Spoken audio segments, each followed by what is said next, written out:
मंगलमय मंगल करण वीतराग विज्ञान नमो ताहि जाते मयि अरहंतादिमं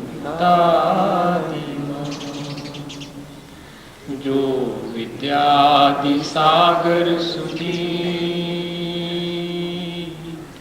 जो विद्यादि सागर सुधी गुरु हितैषी शुद्धात्म में निरत नित्य हितोपदेशी वे पाप ग्रीष्म ऋतु में जल गए सयाने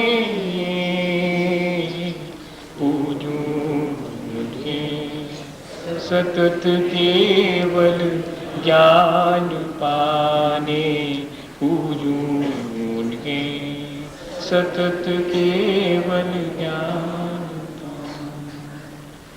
बोले भगवान महावीर स्वामी की, 10 लक्षण महापर्व की, आचार्य कुंद कुंद स्वामी की, आचार्य गुरुवर विद्यासागर मुनि महाराज की।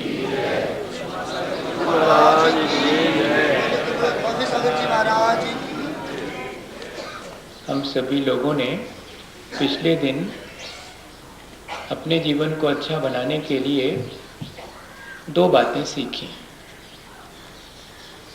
कि जब क्रोध का अवसर आवे तो हमें क्षमा भाव धारण करना चाहिए, जिससे हमारी सहनशीलता, हमारा धैर्य और हमारी क्षमता बढ़ती है।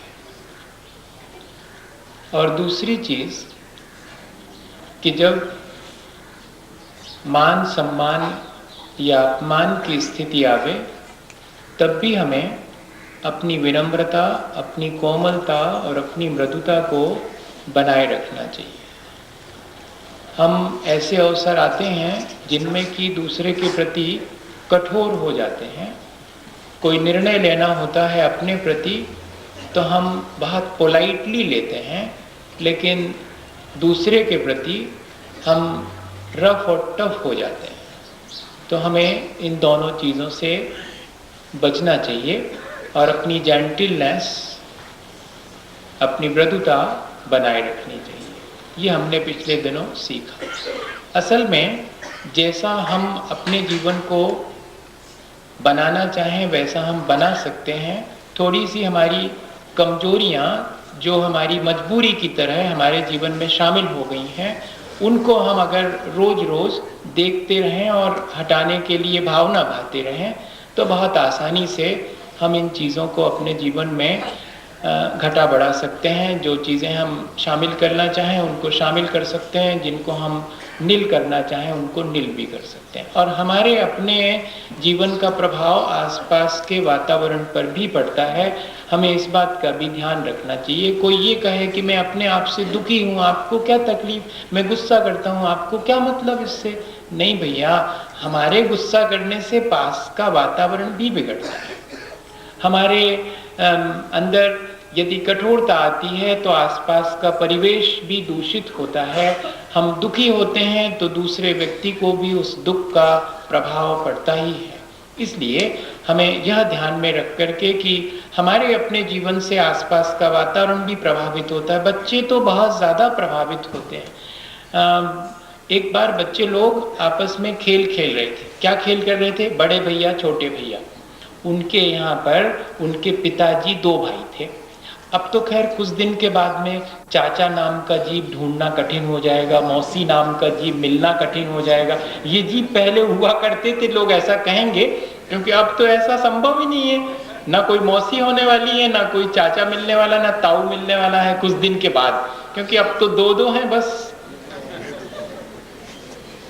वो बीच में बात ऐसी आ गई। तो छोटे भैया बड़े भैया का खेल खेल रहे हैं। वो 2 उनके पिताजी और उनके चाचा हैं घर में। तो खेल खेलते खेलते और जो बड़ा भैया बना था तो उसने छोटे भैया को, जरा गड़बड़ हो गई खेल में तो डांट दिया। तो छोटा वाला कहता कि खेल खत्म, अब नहीं खेलते। अरे क्यों? तो बोलते तुमने सब गड़बड़ कर दिया। क्या गड़बड़ कर दिया? तुमने डांटा क्यों? बोले वाह, तुम गलत करोगे तो हम डांटेंगे नहीं। बोले नहीं, हम छोटे भैया बड़े भैया का खेल खेल रहे हैं और हमने तो बड़े भैया को, दादा को कभी भी छोटे भैया को डांटते देखा ही नहीं, इसलिए तुमने डांटा, ये खेल गड़बड़। बच्चे इस चीज को फॉलो करते हैं। मेरा कहने का आशय ये है, वे खेल भी खेल रहे हैं तब भी उनके भीतर ये इम्प्रेशन है कि उस खेल में भी वो सब बातें जो वास्तविक हैं उनका ध्यान रखना है। अगर परिवार में एक दूसरे के प्रति हम अगर क्रोध का व्यवहार करते हैं, घृणा का व्यवहार करते हैं, कठोरता से पेश आते हैं, तो मानिएगा कि हम अपना ही नहीं अपने आसपास के परिवेश को भी दूषित करते हैं, उन्हें भी वही करने के लिए प्रेरणा देते हैं। हमारे जीवन से जितनी प्रेरणा मिलती है उतनी हमारी वाणी से नहीं मिलती। वाणी से प्रेरणा बहुत थोड़ी मिलती है, जीवन से प्रेरणा तुरंत मिलती है, देखने में आती। इसलिए हमारा प्रयास पिछले कई दिनों से यही है कि हम शरीर और वाणी से धर्म करने के तो बहुत आदी हो गए हैं, लेकिन हमारे मन में, हमारे जीवन में भी वे धर्म निरंतर आते चले जाएं, तो हमारे और दूसरे दोनों के जीवन में अच्छा बनने में आसानी होगी। मन वचन काया की सरलता का नाम आर्जव धर्म है। तीनों इतने सरल हैं कि उनकी सरलता कैसे देखने में आती है। एक जगह अपन जब पढ़ते हैं कि मन में हो सो वचन उचरिए, वचन हो सो तन सो करिए। ये इस तरह की प्रक्रिया है कि जिसमें मन वचन काय तीनों के द्वारा ऐसे हम पेश आ रहे हैं कि जो चीज मन में है वो इतनी भली है कि उसको वाणी में कहने में शर्म नहीं लगती और शरीर से करने में कोई गड़बड़ी नहीं मालूम पड़ती। इतना चित्त में सरलता आ गई है और ऐसा चित्त हो गया है। ये अर्थ है मन वचन काय की ऋजुता का या कि सरलता का। ऐसा नहीं लेना कि जो मन में आया गड़बड़ सड़बड़ वो वचन से कह दिया और वही वैसा कि हमारे मन में आ रहा है कि हम आपको एक धक्का दे दें और आपने दे भी दिया, क्योंकि आज कहा था कि सरल होना चाहिए, धक्का देने का मन में आवे तो दे देना चाहिए। ऐसा नहीं, मन में इतनी सरलता हो कि उसे हम वाणी से सहज रूप से कह सकें और शरीर से भी करने में हमें कोई क्षति ना हो किसी की भी और हमारी अपनी स्वयं की भी। ये मन वचन काय की सरलता है। लेकिन क्या करें, ये सरलता हमारी थोड़ी गड़बड़ा गई है। अब थोड़ा दिखावा, थोड़ा प्रदर्शन, थोड़ा बनावटीपन, थोड़ी मिलावट, ये सारी चीजें हमारे जीवन में शामिल हो गई। इन चीजों से हम कैसे बचें? दूसरे के साथ छल करने की, धोखा देने की, उसे ठगने की जो हमारी आदत हो गई है उसे हम कैसे बदलें? और ये अगर आदत हमारी छूट जावे तो सरलता तो हमारा अपना स्वभाव है। मन वचन काय तीनों एकदम सरल हो जाएंगे यदि हम दिखावा ना करें, यदि हम बनावटीपन ना लाएं, यदि हम छल कपट और दूसरे को धोखा देने और ठगने का भाव अपने भीतर ना लाएं तो हमारा जीवन तो एकदम सरल है ही। हमारा तो वो स्वभाव है, ऋजोर भावो आर्जवम, योगस्य अवक्रता आर्जवम। मन वचन काय की वक्रता नहीं होना, टेढ़ापन नहीं होना, यही तो आर्जव धर्म है। अब हम देखें कि ये जो जिसको अपन मायाचारी भी कहते हैं या कि ठगना कहते हैं वो किस तरह का है। मैं सोचता हूँ कि जब अपने मन में इस तरह का भाव आ जाता है कि हम दूसरे के साथ ऐसा व्यवहार करेंगे तो हमें लाभ होगा, ये जो लाभ की प्रवृत्ति हमारे भीतर आती है तो फिर हम इन सब चीज़ों को करना शुरू कर देते हैं। आज जितनी ज़्यादा अपने जीवन में कृत्रिमता बढ़ रही है वो छिपी नहीं है। और कृत्रिमता का कारण क्या है? हम अपने को वैसा दिखाना चाहते हैं जैसे हम नहीं हैं, इतना ही कारण है। हम जैसे हैं वैसा अगर हम दूसरे के सामने प्रस्तुत कर देवें तो हमें लगता है कि उससे तो हमारी हेटी हो जाएगी, उससे हमें लाभ नहीं दिखाई पड़ता। तब हम अपना लाभ देखने के लिए और इस तरह अपने जीवन को बना लेते हैं कि जिसमें छल कपट, दिखावा, प्रदर्शन, आडंबर, ये सारी चीजें शामिल होने लगती हैं। हमें इस चीज से बचना चाहिए। सब समझते हैं इस चीज को और दूसरे के मन में अगर दूसरे के प्रति छल कपट का भाव हो तो वो छिपता भी नहीं है। थोड़े दिन भले ही छिपा रहे लेकिन ज्यादा समय तक वो छिपता नहीं। और इससे क्या होता है, हमारी प्रामाणिकता और हमारी विश्वसनीयता धीरे धीरे करके नष्ट होती चली जाती है। जैसे कि सबको मालूम है, बच्चे लोगों के यहाँ पर कहानी में आता है कि वो हमेशा दूसरे को तंग करने के लिए और एक अपने खेत में से आवाज़ देता था कि ये बचाओ भेड़िया आ गया और मेरी भेड़ों को ले गया। तो सब लोग आकर के इकट्ठे हो जाते थे तो फिर वो हंसने लगता था कि देखा कैसा बुद्धू बनाया, कोई नहीं आया, भेड़िया थोड़ी आया। और एक दिन जब सच्ची में आ गया था तब फिर कोई मदद करने नहीं आया था। ये बहुत सीधी सी चीज है। ऐसा अगर अपन दूसरे के साथ में मिथ्या व्यवहार करेंगे, ऐसा दूसरे के साथ में छल कपट और धोखा देंगे और उसमें आनंद मानेंगे तो हमारी विश्वसनीयता और हमारी प्रामाणिकता दोनों धीरे धीरे करके वो नष्ट होती। आज जो है वर्तमान में यही चीज है, हम कृत्रिम हो गए हैं, दिखावा करने लगे हैं, जिससे हमारे प्रति अब लोगों के मन में विश्वास नहीं रहा, संदेह ज्यादा हो गया। यहाँ तक कि परिवार में भी एक दूसरे के प्रति संदेह ज्यादा है, विश्वास कमती है। और भैया रिश्ते तो सब विश्वास से चलते हैं, चाहे भगवान से हमारा रिश्ता हो और चाहे संसार के व्यक्तियों से या वस्तुओं से। जितने भी संबंध हैं वे सब विश्वास के और श्रद्धा के संबंध हैं। इस विश्वास और श्रद्धा को यदि हम बनाए रखना चाहते हैं तो हमारा फर्ज है कि हम कृत्रिमता से बचें, आडंबर से बचें, अपने मन को सरल बनाने की कोशिश करें। सरलता के मायने क्या है? मैं एक दिन बैठे बैठे डिक्शनरी में देख रहा था तो 4-5 शब्द मिले उसके लिए। अपन उनको थोड़ा विचार करेंगे तो मालूम पड़ेगा कि किन क्षणों में हम सरल हो जाते हैं और किन क्षणों में हम कठिन हो जाते हैं। बस इतना ही है। कठोर होना और कठिन होना दोनों में थोड़ा फर्क करना। अपन ने कल कठोर होने की बात समझी थी, आज कठिन और जटिल, कॉम्प्लेक्स हो जाना।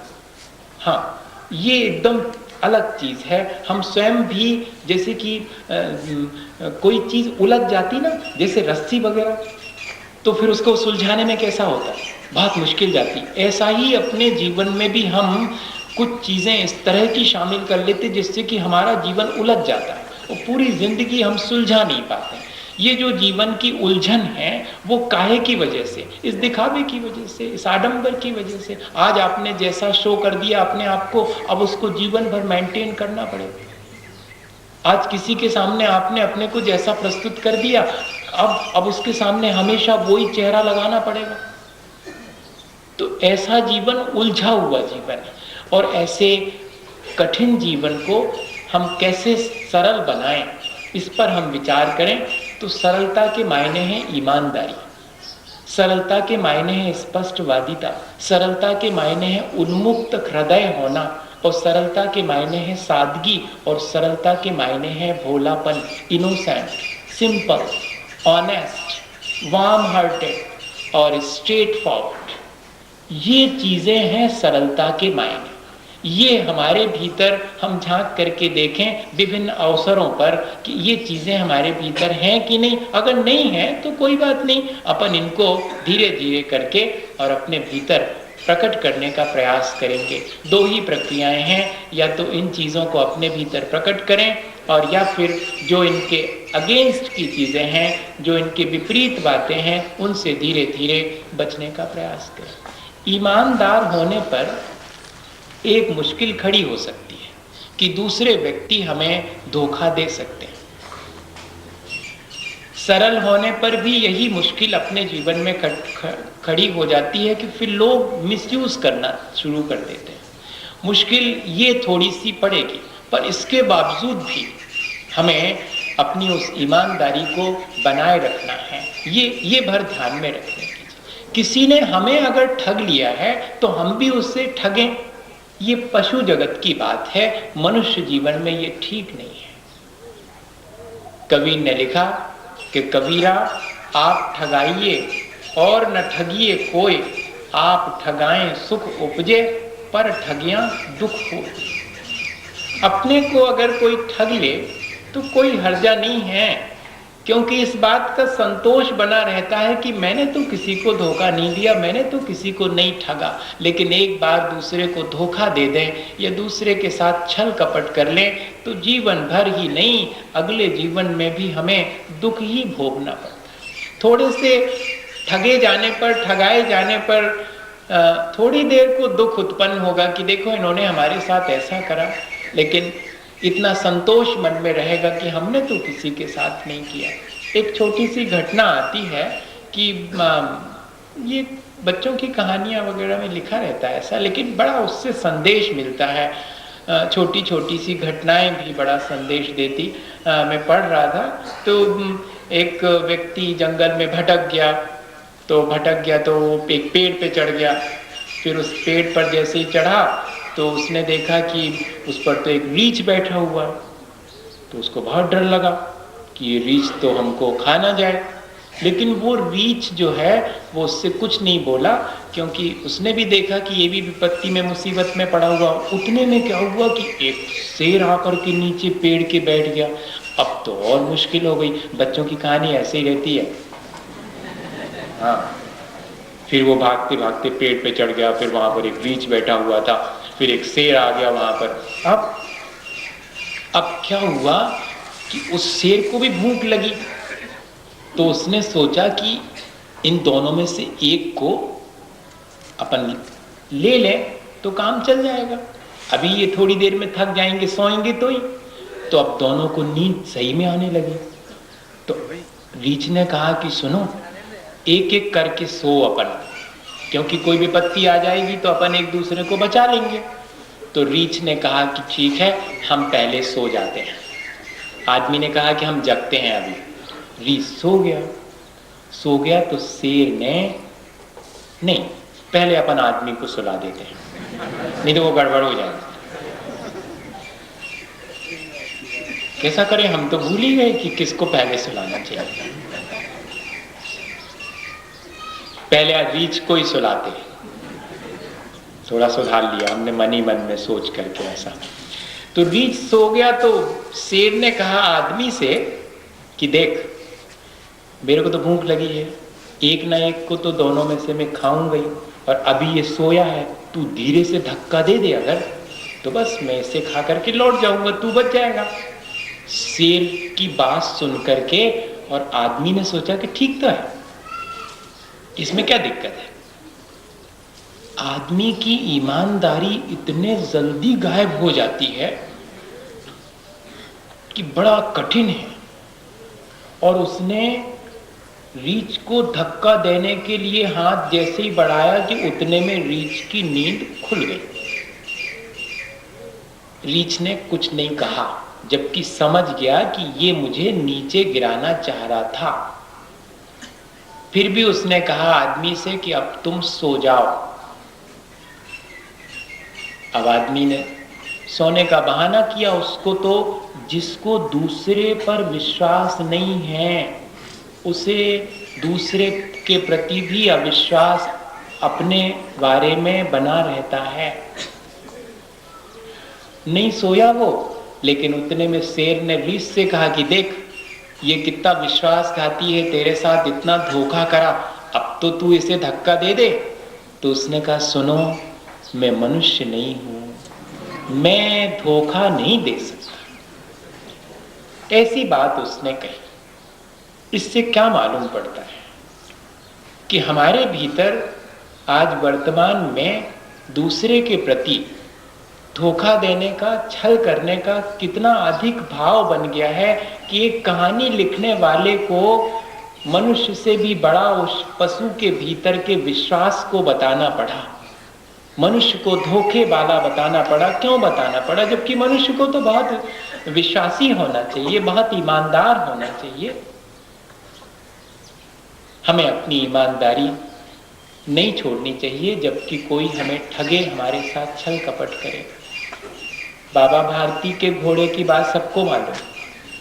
बाबा भारती के साथ घोड़ा छीन करके डाकू ने छल किया था, लेकिन बाबा भारती ने क्या कहा था, ये बात किसी से कहना मत, वरना लोगों का विश्वास उठ जाएगा कि दीनहीन की मदद नहीं करनी। धोखा देने से, एक बार अगर अपन धोखा देते हैं तो ईमानदारी पर संदेह होने लगता है, विश्वसनीयता पर, प्रामाणिकता पर संदेह होने लगता है। इसलिए सरलता वही है जिसमें कि हम ईमानदार रहते हैं, दूसरे का साथ छल नहीं करते, विश्वास और प्रामाणिकता बनाए रखते हैं। चाहे दुकान में हो, चाहे बाजार में हो, चाहे अपने घर में हो, या कि किसी सामाजिक और धार्मिक स्थल पर हो, हमें हमेशा अपनी प्रामाणिकता और विश्वसनीयता बनाने के लिए ईमानदार बने रहना चाहिए।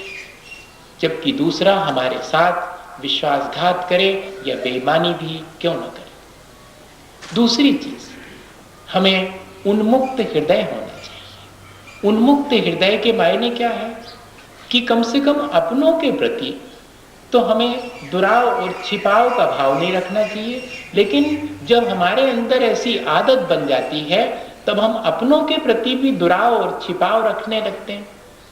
वो चीज फिर हम खुले हृदय से मिल नहीं पाते। अच्छा देखो, किसी व्यक्ति के प्रति आप अपने मन में और इस तरह का छल करने का, धोखा देने का भाव रखेंगे, अगर कोई दुराव होगा आपके मन में, तो जरूर से आप थोड़े से बच करके, कट करके चलेंगे, सामना नहीं कर पाएंगे, सहसा वार्म हार्टेड मिल नहीं पाएंगे अपन खुले दिल से। और आज ये चीज कितनी कम हो गई है। आज अगर भैया भी राखी बंधवाने जाता है बहन को तो उतने खुले दिल से नहीं। क्यों? क्योंकि भीतर ये है कि पता नहीं ये कितना देना पड़ेगा इसको, बजट तो ये इस तरह का। अरे खुला खुला कह दो तो ना, बहन मैं इस बार तेरे को कुछ नहीं दूंगा, मेरे पास तो है ही नहीं, मैं तो बस प्रेम से एक शब्द लिख के दे रहा हूँ कि मेरी बहन 100 बरस तक जिए। पर दुनिया हिसाब किताब से थोड़ी देर चलती है, चलती तो पूरी विश्वास से ही है। अब क्या हुआ कि एक दिन बाई जी को लगा कि ये कुछ गड़बड़ है, मेरे से कटा कटा रहता है, रहना ही पड़ेगा। आंख नहीं मिला सकेंगे आप अगर आपके दिल में कोई खोट है तो। हाँ, अब ये बात अलग है कि इतने पक्के हो जाते हैं कि फिर बाहर जरा अपन लोग होशियार हो जाते तो ऐसे ऐसे हो जाते कि पता तक नहीं लगने देते हैं कि अपन दूसरे के साथ धोखा कर रहे हैं। ऐसा भी हो जाता कई बार। पर कहीं ना कहीं से मालूम पड़ ही जाता। वो कहते हैं, एक जगह लिखा है कि ये जो घास फूस होती ना, उसमें अगर बंदर छिपके बैठ जाए तो कितनी देर, थोड़ी में तो हिलेगा, पता लग जाएगा उसका। बंदर को प्याल में छुपाया नहीं जा सकता। ऐसे ही जो है किसी के साथ छल ज्यादा दिन तक नहीं छिपता। और बाई जी के हाथ में पासबुक लग गई कि उसमें पैसे जमा हो रहे हैं, क्या बात है। फिर वो जो नफीस जिसकी दुकान से फल फूल खरीदते थे उससे पूछा कि आजकल बाबू हमारा फल फूल लेता है कि नहीं। अरे भाई वो तो बहुत दूर के दूसरे रास्ते से कट करके निकल जाते, दुकान के सामने से ही नहीं निकलते। अच्छा, ये सब बात चल रही है। तो सीधे जब वर्णी जी स्कूल से आए पढ़ के विद्यालय से, काय भैया जब मिथ्या व्यवहार हमारे साथ करना कब से सीख लिया, सीधा कह दिया। वर्णी जी ने हाथ जोड़ लिए और सारी घटना, था तो सरल हृदय लेकिन भय की वजह से, और ऐसा करना पड़ा उनको, सो सीधा जाकर के कह दिया कि भाई जी 300 रुपया दान कराए थे। अरे तुमने इतना पुण्य का काम किया और फिर हमारे साथ ऐसा मिथ्या आचरण करने की क्या आवश्यकता थी। आज के बाद से सब संपत्ति तुम्हारी, जहां जैसे दान करना हो सो करो, मगर तुम हमारे साथ रह के मिथ्या व्यवहार न सीखो, सरल बनो। ये बात जो है वो हमारे अपने परिवार जनों से हम कह पाते हैं क्या? अपने बच्चों से कह पाते कि कभी भी हमारे साथ जो है तुम्हारे अंदर वैसा कह दो। उन्मुक्त हृदय होकर के संबंध रहें अगर हमारे, तो वे हमें हमारे जीवन को ऊंचा उठाने में मदद करेंगे। और स्ट्रेट फॉरवर्ड, बहुत स्पष्टवादी होना, यह भी सरलता का ही काम है। कैसे? इसका भी एक उदाहरण वर्णी जी का।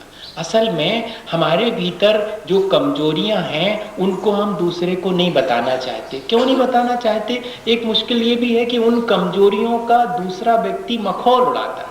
और अगर अपन दूसरे की कमजोरियों को अपने जैसी ही मान लेवें और मखौल ना उड़ाएं तो दूसरा आसानी से अपनी कमजोरियां कहने के लिए बिल्कुल उन्मुक्त हो जाएगा।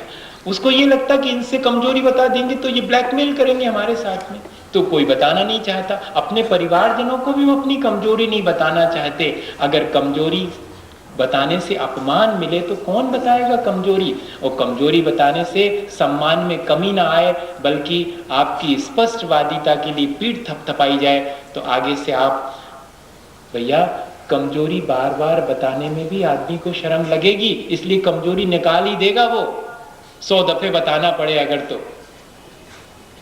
अब वर्णी जी की ये बहुत सरलता थी कि उनके भीतर जो भी चीज़ कमजोरी थी उसे स्पष्ट बता देते कि भैया हम तो ऐसे हैं, हमारे बारे में तुम कोई मिथ्या धारणा नहीं बनाना।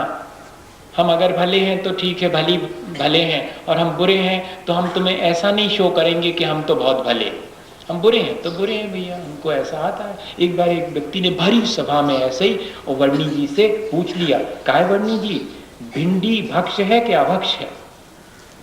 भिंडी होती भक्ष है कि अभक्ष है? अब क्या कहें वर्णी जी? तो मालूम क्या जवाब दिया? ए भैया, हमें तो भाव थे सो हम खाते हैं, मतलब हमें रुचिकर लगती है सो हम खाते हैं। और इतने ही जवाब, इसमें पूरा जवाब हो गया कि वर्णी जी खाते हैं, इसका मतलब अभक्ष तो नहीं है, लेकिन वर्णी जी छोड़ नहीं पा रहे, जब कमजोरी है।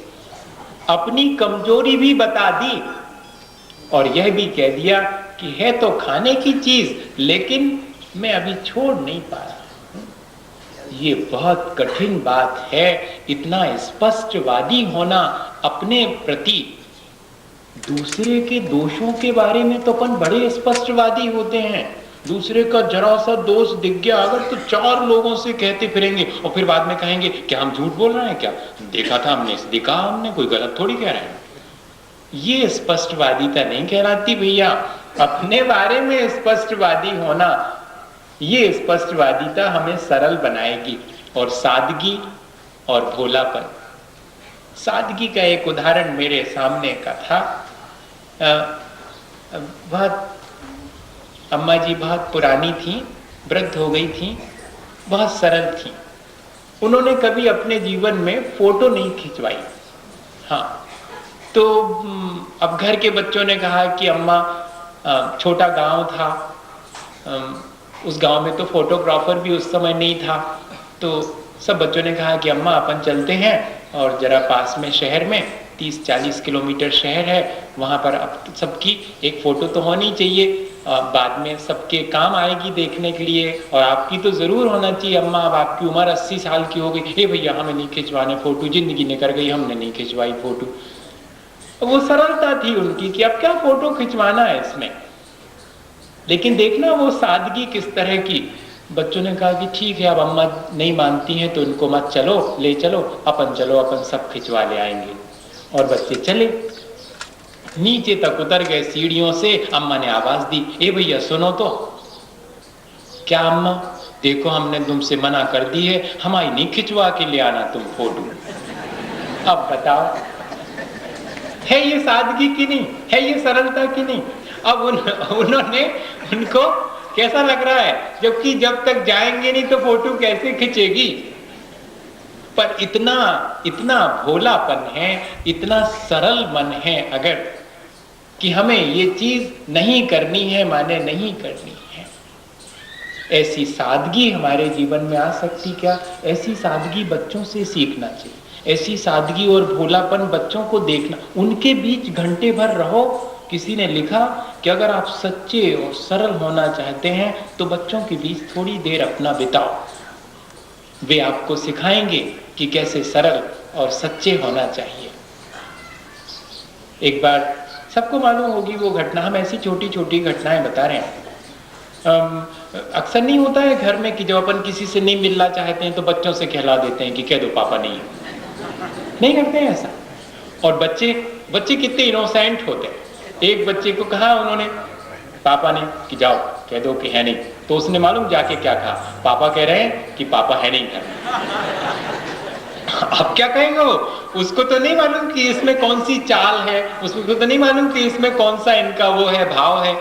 उसने तो जैसा था वैसा। इसको कहते हैं भोलापन। हालांकि इसमें घाटा बहुत है, लेकिन ये घाटा थोड़ी देर का है, और वो जो अपने को ठगने का घाटा है वो बड़ा घाटा है। लेकिन जिस दिन ये लगने लगे ना, तब सवाल तो ये है, अभी तो ऐसा लगता है कि ऐसा करने में लाभ दिखता है, लेकिन ऐसा करने में मेरा जो घाटा हो रहा वो जिस दिन दिखने लगे तो काहे को कोई इस तरह का करे। हमें वर्तमान में ही लाभ नहीं देखना चाहिए। अपने जीवन का यदि पतन होता हो तो वो बड़ा घाटा है। वर्तमान में होने वाले घाटे और लाभ से हमारा जीवन चलता है, हम लोग ऐसा करते। लेकिन जीवन में जो हम घाटा और लाभ, जो अपने जीवन को ऊंचा उठाने और पतित होने में जो विचार करना चाहिए, वो विचार जो है वो बहुत ज़रूरी है। हम अपने जीवन में इन सारी चीज़ों को क्या ला पाएंगे, हमें लाना चाहिए। हमारा ये जो छल कपट करने का भाव है वो किसी से छिपता नहीं है भैया, सब समझते हैं। और होता ये है कि सब एक दूसरे को गलत ही समझते हैं, क्योंकि सब हमारे भीतर छल है तो हमें दूसरे के भीतर भी छल दिखता है। क्योंकि हम दूसरे के प्रति संदेह करते हैं तो हमें भी लगता है कि नहीं, कोई विश्वास करने योग्य नहीं है, तो दूसरा भी हम पर विश्वास नहीं करेगा। इस तरह ये डिसक्वालिटीज हमारे भीतर बढ़ती चली जाती हैं। मैं सोचता हूँ कि अपन ने बहुत सरलता पर सरल ढंग से ही समझना चाहिए, है ना। नहीं तो सरलता पर प्रवचन करे और कठिन हो गए तो और गड़बड़ हो जाएगी। इतने में तो अपने को समझ में बात आ गई। एक छोटा सा और उदाहरण जिससे कि और थोड़ी बात, वैसे वो उदाहरण बहुत प्रचलित है, सभी लोग उस उदाहरण को जानते होंगे, पर इस अवसर पर अपन फिर से याद कर लें कि जैसे वो एक बुढ़ी आत्मा चली जा रही थी रास्ते से अपने सिर पर पोटली लेकर के, आया याद? आ गया? फिर क्या हुआ था? फिर एक घोड़े वाला निकला, तो बूढ़ी अम्मा तो थक गई थी, तो उन्होंने कहा एक घोड़े वाले हमारी एक पोटली रख लो, थोड़ी दूर हमको जाना है, वहां हम ले लेंगे। घोड़े वाले ने कहा टाइम नहीं है। किसके लिए? मैं क्या इसी के लिए अपना घोड़ा लेके निकला हूं? लेकिन घोड़े वाले को थोड़ी दूर जाने के बाद मन में आ गया छल, क्या पता बूढ़ी अम्मा पोटली में क्या क्या माल टाल बांधे हो, ले लेना चाहिए और लेकर के भाग जाना चाहिए। तो फिर बड़े उससे वापस आया। सरल बनना बहुत आसान है, सरल दिखना बहुत आसान है, सरल होना बहुत कठिन है। सब कोशिश करते हैं कि सरल बने, सरल दिखें, भले ही सरल ना हो। हाँ, ये बड़ी कठिन बात है। सरल बने फिरना, सरल दिखना, ये इसकी चर्चा नहीं कर रहे अपन तो सरल हो जाएं भीतर तो सब ठीक हो जाता। और उन्होंने अब उस व्यक्ति ने लौट करके बड़े सरल बनने की कोशिश करी, बड़े सरल दिखने की, कि अरे लाओ अम्मा हमारी तो गलती हो गई, आप इतना बोझा कैसे ढोएंगी, और दुनिया भर की बातें सब आ जाती हैं। फिर जब भीतर कुछ गड़बड़ आती है तो ये सब ऐसे आने लगती है। अब बुढ़िया ने इनकार कर दिया, तो फिर मालूम क्या उसने कहा कि अरे बुढ़िया अम्मा तेरे से किसी ने क्या कह दिया? तो बुढ़िया अम्मा ने कहा कि तेरे मन में जिसने कह दिया ना उसी ने मेरे से भी कह दिया, और कोई नहीं आया अभी इस बीच में, कोई कहने नहीं आया, लेकिन तेरे मन में जिसने जैसा कह दिया उसी ने मेरे लिए भी आकर के कह दिया कि अब छल आ गया है। भैया अपन कितनी बार इन सब चीज़ों को पढ़ते हैं, सुनते हैं, बस थोड़ा सा ये है कि इन बातों को अब विचार करना शुरू करें चुपचाप शांति से बैठ करके, तो इनसे अपन को जरूर अपने जीवन को अच्छा बनाने की प्रेरणा मिलेगी। इसी भावना के साथ कि हमारा जीवन अच्छा और सरल बने। बोलिए आचार्य गुरुवर विद्यासागर मुनि महाराज की जय। हे गुरुवर शाश्वत सुख दर्शक